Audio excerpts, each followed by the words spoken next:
Ինչ կարևոր արձանիկ է հայտնաբերվել Կարմիր բլուրում։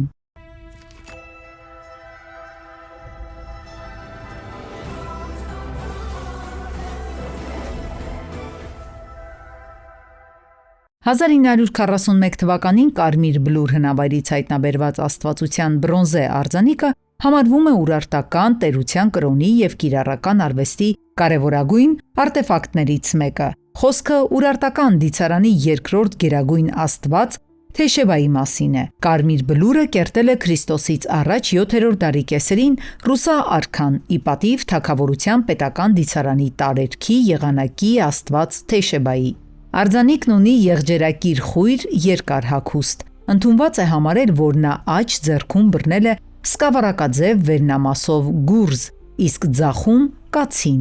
Հին աշխարհում հաճախ հենց կացինն է եղել տարերքի աստծո գլխավոր ատրիբուտներից մեկը։ Ըստ հայ առասպելագետ Արմեն Պետրոսյանի, հնարավոր է, որ Թեշեբայի և նրա խուրեական զուգորդ Թեշուբի անունների հիմքում ընկած լինի որոշ հնդեվրոպական լեզուներում կացին իմաստով տերմիններ ձևավորող թեքսարմատը։